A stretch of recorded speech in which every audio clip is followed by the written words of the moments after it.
허락하신 하나님의 말씀은 시편 2편 1절로 12절까지의 말씀입니다. 어찌하여 이방 나라들이 분노하며 민족들이 헛된 일을 꾸미는가? 세상의 군왕들이 나서며 관원들이 서로 꾀하여 여호와와 그의 기름 부음 받은 자를 대적하며 우리가 그들의 맨 것을 끊고 그의 결박을 벗어버리자 하는도다. 하늘에 계신 이가 웃으심이여 주께서 그들을 비웃으시리로다. 그때에 분을 바라며 진노하사 그들을 놀라게 하여 이르시기를 내가 나의 왕을 내 거룩한 산 시온에 세웠다 하시리로다. 내가 여호와의 명령을 전하노라. 여호와께서 내게 이르시되 너는 내 아들이라. 오늘 내가 너를 낳았도다. 내게 구하라. 내가 이방 나라를 내 유업으로 주리니 내 소유가 땅끝까지 이르리로다. 내가 철창으로 그들을 깨뜨리며 질그릇같이 부수리라 하시도다. 그런즉 군왕들아 너희는 지혜를 얻으며 세상의 재판관들아 너희는 교훈을 받을지어다. 여호와를 경외함으로 섬기고 떨며 즐거워할지어다. 그의 아들에게 입맞추라. 그렇지 아니하면 진노하심으로 너희가 길에서 망하리니 그의 진노가 급하심이라. 여호와께 피하는 모든 사람은 다 복이 있도다. 오늘 우리가 함께 읽는 시편 2편의 말씀은 눈앞에서 펼쳐진 한 편의 드라마를 보는 것 같은 생생함을 우리에게 전해주고 있습니다. 오늘 본문에는 이러한 장면들이 펼쳐집니다. 먼저 하나님께서 시온산에 하나님의 아들을 세상을 다스릴 왕으로 임명하십니다. 그런데 세상의 왕들이 모여 하나님의 계획을 거역하기 위하여 모아서 반역을 모의합니다. 그러나 세상 왕들은 너무나 초라하고 유치합니다. 그 숫자는 많아 보이고 온갖 무기를 갖춘 듯하지만 세상을 창조하신 위대하신 하나님 앞에서는 도저히 비교할 수 없는 무능하고 어리석은 존재들입니다. 하지만 이러한 상황에서도 우리는 하나님의 자녀로 권세를 누릴 것도 같은데 때로 무기력함을 경험하는 경우가 더 많습니다. 우리는 하나님이 살아계시다고 우리와 함께 하시다고 믿지만 솔직히 하나님보다 세상을 더 의식하며 살아갑니다. 왜냐하면 세상이 더 가깝고 커 보이기 때문입니다. 세상은 크고 강한데 교회는 작고 초라해 보입니다. 하나님이 정말 살아계시다면 왜 하나님을 믿지 않는 사람들이 저렇게 많고 왜 그들이 세상을 좌우하고 있는 것인지 라는 생각을 심각하게 하게 합니다. 그래서 오늘 본문 1절에서 3절은 이렇게 증거합니다. 어찌하여 이방 나라들이 분노하며 민족들이 헛된 일을 꾸미는가? 세상의 군왕들이 나서며 관원들이 서로 꾀하여 여호와 그의 기름 부음 받은 자를 대적하며 우리가 그들의 맨 것을 끊고 그의 결박을 벗어버리자 하는도다. 하나님께서 기름을 부어 세상을 다스리시는 왕으로 하나님의 아들을 임명하자 세상의 왕들이 그 계획을 뒤집기 위해서 반역을 모여합니다. 그 세력을 네 가지로 표현하고 있습니다. 이방 나라들, 민족들, 세상의 군왕들, 관원들인데 그들은 자신들의 권력으로 무언가 할 수 있다고 생각하는 사람들이고 자신이 가진 것을 과신하고 과시하는 사람들이었습니다. 하나님을 부인하고 조롱하는 자들이 이 세상에선 너무나 많습니다. 민족들이 게다가 한결같이 유력한 자들입니다. 세상의 군왕들과 관원들, 하나님을 거부하는 이들이 세상의 권력을 장악하고 있습니다. 세상 군대의 대부분을 지휘하고 과학의 발전을 이끌고 학교 제도를 운영하고 정부를 이끌고 경제계를 지배합니다. 그들은 하나님께서 매신 것을 끊으려고 하고 하나님께서 묶으신 것을 벗어버리고자 합니다. 그들에 비해 하나님을 믿는 사람들은 얼마나 나약하고 순진해 보입니까? 우리는 겨우 기도만 합니다. 순진하게 하나님의 말씀만 묵상하고 있습니다. 이렇게 해서 언제 세상을 변화시킨다는 것입니까? 초대교회가 핍박을 받은 이유는 예수님을 왕이라고 주라고 고백했기 때문에 시작되었습니다. 이것은 로마 제국에 있어서는 반역죄인 것입니다. 그러나 오늘날도 마찬가지입니다. 예수님을 왕이라고 선포하면 또 고백하면 어디서나 삶 가운데 손해를 보고 불편한 일들이 생겨납니다. 시편 1편에서 본 것처럼 의인은 시냇가에 심긴 나무처럼 은혜 가운데 뿌리 내리고 살아갑니다. 한번 그 자리를 정하면 결코 자리를 바꾸지 않고 더 깊은 뿌리로 더 큰 은혜를 사모하며 그 삶을 살아갑니다. 하나님을 왕으로 인정하고 통치하심에 순종하는 삶을 사는 것입니다. 이와 반대로 악인은 바람에 날리는 겨와 같이 그 뿌리를 하나님께 내리지 않고 자신의 마음대로 이것저것 날아다니며 스스로 주인 되어 살고자 합니다. 세상의 왕들을 따라 사는 삶이 그렇지 않습니까? 권력이 아무리 영원할 것 같아도 권력자들은 분명히 그 끝을 만나게 됩니다. 어떠한 권력도 영원한 것은 없습니다. 지도자가 바뀌고 체제가 바뀌고 영원할 것 같지만 결국 끝을 만나게 돼 있습니다. 그 권력을 쫓아 사는 인생이 어떻게 안정적이고 평안할 수 있겠습니까? 마치 바람을 따라 날아다니는 겨와 같이 그 인생은 세상을 부유하고 어떠한 열매도 맺을 수 없는 삶을 살 수밖에 없습니다.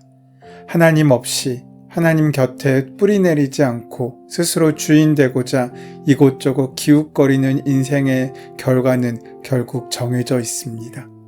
오늘의 본문을 우리 자신에게 적용한다면 역사와 우주를 다스리시는 하나님 앞에 겸손히 엎드려서 구원의 주 예수 그리스도를 내 마음의 중심에 모셔드리고 주님의 뜻에 순종하며 삶을 살아야 한다는 것입니다. 그렇게 우리의 삶의 뿌리를 은혜의 강가 가운데 내리는 것처럼 하나님께 두고 하나님의 은혜로만 살아가고자 작정하는 믿음의 결단이 우리에게 필요한 것입니다. 예수님을 구주로 받아들이고 하나님이 창조주이시며 세상을 다스리신다는 것을 믿는 사람이 그리스도인입니다. 그러나 실제 생활 속에서는 하나님의 통치와 구원의 사건과는 무관한 듯 살며 행동합니다. 본문에 나오는 이방 나라의 군왕들과 관원들처럼 헛된 일을 꾸미고 있습니다. 마치 바벨탑을 쌓았던 인간처럼 수많은 사람들이 현대과학기술과 지식이 마치 모든 것을 대신할 수 있는, 심지어 하나님까지도 대체할 수 있는 것이라고 생각하면서 하나님의 다스리시는 영역을 침범하고 하나님의 존재를 의식하지 않은 채 일상의 세속적인 삶에 매몰되어 있습니다. 그들은 애써 하나님에 대하여 의도적으로 무시하려고 하고 현세의 쾌락과 편리함에 빠져듭니다. 또 다른 사람들은 하나님의 존재를 인정하긴 하지만 마치 하나님을 자신들의 자유와 즐거움을 얽어매는 거추장스러운 분으로 여기고 있습니다. 그래서 3절에 나와 있는 것처럼 우리가 그들의 맨 것을 끊고 그의 결박을 벗어버리자라고 표현합니다. 그러나 지난 수천 년 동안 하나님의 품을 떠난 인간들의 마지막이 어떠했는지는 역사가 증명하고 있지 않습니까? 많은 사람들이 천년만년 살 것처럼 생각하고 오늘을 즐기며 살기를 바라고 있습니다. 그러나 조금만 깊이 생각해보면 내 뜻대로 되는 것은 없다는 것을 우리는 알게 됩니다. 하나님을 인정하지 않고 자신의 마음대로 죄를 짓는 세상 사람들과 왕들의 어리석은 도전에 하나님께서는 분노를 나타내시며 어미하신 명령을 내리십니다. 당장에 무릎을 꿇고 내가 세운 왕에게 입맞추고 엎드리는 자들에게는 용서와 은혜를 베풀겠지만 그렇지 않은 자들은 질그릇을 깨뜨리시는 것처럼 심판하시겠다는 것입니다. 이러한 상황 속에서 현실을 제대로 파악한 시편의 기자는 세상의 왕들과 재판관들을 향하여 심판을 피하고 항복할 것을 권면합니다. 너희는 하나님을 두려워하고 하나님이 세우신 왕, 그의 아들에게 입맞추고 항복하면 즉 무기를 버리고 하나님께 나오는 자, 하나님께 피하는 자는 복을 얻게 될 것이다 라고 말하고 있는 것입니다. 오늘 성경 본문인 시편 2편에서 기자가 말하고 싶어 했던 것은 세상의 왕들의 연합이 결코 하나님의 나라를 이길 수 없으며 역사와 우주를 하나님께서 통치하시고 그 방법은 하나님의 아들을 통해 다스리신다는 것입니다. 이러한 하나님의 다스리심에 순종하지 않는 사람들에게 하나님께서는 이렇게 말씀하십니다. 4절에서 6절까지 말씀에서 하늘에 계신 이가 웃으심이여 주께서 그들을 비웃으시리로다. 그때 분을 바라며 진노하사 그들을 놀라게 하여 이르시기를 내가 나의 왕을 내 거룩한 산 시온에 세웠다 하시리로다. 인간 중에서 힘을 쓴다는 사람들이 스스로 자기의 힘으로 살아보겠다고 독립을 선언할 때 하나님께서는 웃으신다고 말하고 있습니다. 정확하게는 비웃으신다는 것입니다. 한마디로 말한다면 가소롭다일 것입니다. 그리고 하나님께서는 진노하시며 나의 왕을 내 거룩한 산 시온에 세웠다고 하십니다. 즉 하나님께서 세상을 다스릴 왕을 직접 세우셨다는 뜻입니다. 사단이 에덴 동산에 있는 아담과 하와를 유혹할 때 동산 중앙에 있는 선악을 알게 하는 나무의 열매를 먹으면 눈이 밝아져서 하나님과 같이 된다고 했습니다. 즉 내 삶의 주인은 내 자신이니까 하나님 없이도 충분히 하나님처럼 살 수 있다고 유혹한 것입니다. 그래서 그들은 선악과의 열매를 따서 먹게 됩니다. 그 이후로 인간은 언제나 하나님 없이 스스로의 힘으로도 충분히 잘 살 수 있을 거라고 생각합니다. 즉, 내 인생의 왕은 나 자신이라고 생각하는 것입니다. 그러나 하나님께서는 고개를 저으시며 단호하게 말씀하십니다. 그렇지 않다고 말입니다. 우리 인간 스스로의 능력으로는 결코 제대로 된 삶, 영혼에 잇대어진 삶을 살 수 없음을 보여주는 결정적인 증거가 이 땅의 영원한 제사장으로, 영원한 선지자로, 영원한 왕으로 오신 메시아 예수 그리스도이십니다. 그래서 이 시편 2편의 말씀의 부제는 제왕시 또는 메시아 시편이라고 부릅니다. 오늘 본문은 7절 9절에서 이렇게 증거합니다. 내가 여호와의 명령을 전하노라. 여호와께서 내게 이르시되 너는 내 아들이라. 오늘 내가 너를 낳았도다. 내게 구하라. 내가 이방 나라를 내 유업으로 주리니 내 소유가 땅끝까지 이르리로다. 내가 철장으로 그들을 깨뜨리며 질그릇같이 부수리라 하시도다. 다윗은 하나님의 집인 성전을 짓기를 원했습니다. 하지만 하나님께서는 그것을 허락하지 않으십니다. 대신 나는 그에게 아버지가 되고 그는 나에게 아들이 되리라고 약속해 주셨습니다. 그래서 너는 내 아들이라. 오늘 내가 너를 낳았도다 라는 말씀은 가까이는 다윗에게 행한 약속이 이루어졌음을 의미하는 것이고 멀리는 이 땅의 메시아로 오시는 예수 그리스도를 의미합니다. 철장으로 그들을 깨뜨린다는 것의 의미는 하나님의 반대편에서 하나님 없이 살려는 사람들은 심판을 받을 수밖에 없음을 말하고 있습니다. 세상은 하나님을 믿지 않고 예수님이 왕이심을 조롱합니다. 그러나 시편은 우리 눈에 전혀 새로운 세상을 열어 보여줍니다. 시편은 이 세상 사람들의 어리석음을 보시면서 비웃으시는 하나님을 보게 합니다.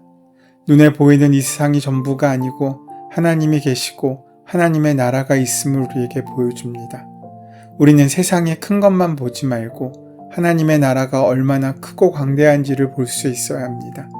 하나님의 나라는 이 땅의 권세자들이 통치하는 세상보다 우리의 눈으로 보는 세계보다 훨씬 더 큽니다. 그러면 어떻게 해야 하는지를 10절에서 12절까지 말씀에서 우리에게 가르쳐주고 있으십니다. 세상의 왕들이 영원한 왕에게 도전하는 것은 어리석은 일입니다. 그래서 지혜를 얻으라고 말씀하십니다. 그리고 입을 맞추라고 하십니다. 그것은 순종과 충성을 다하겠다는 의미입니다.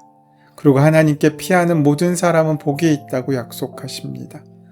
우리가 어제 나눴던 시편 1편의 말씀에서 복 있는 사람은 오직 여호와의 율법을 즐거워하여 그의 율법을 묵상하여야 한다고 했습니다. 한 걸음 더 나아가 복 있는 사람은 세상의 화려함이나 세상의 힘에 피하려 하지 않고 오직 하나님께로만 피하는 사람들입니다.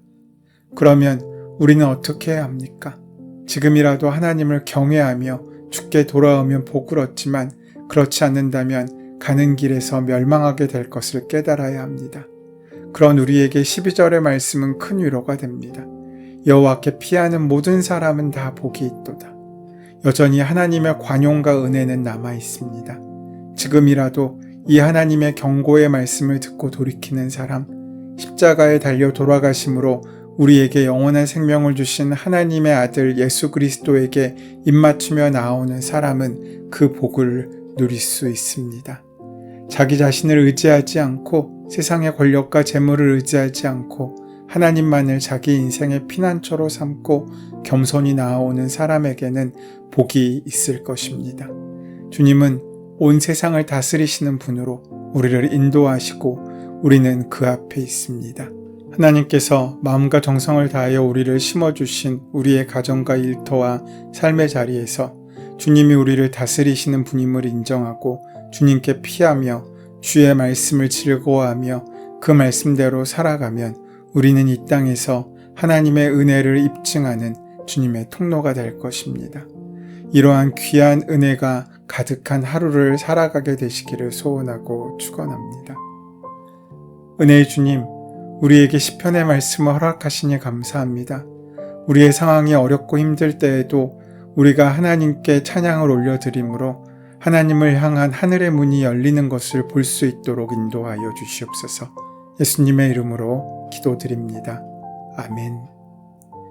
이제 오늘 이 아침 우리에게 허락하신 본문의 말씀이 오늘 나에게 주신 하나님의 말씀으로 만나지기 위하여 본문의 말씀을 깊이 묵상하시고 함께 기도하는 시간 가지도록 하겠습니다. 함께 기도합니다.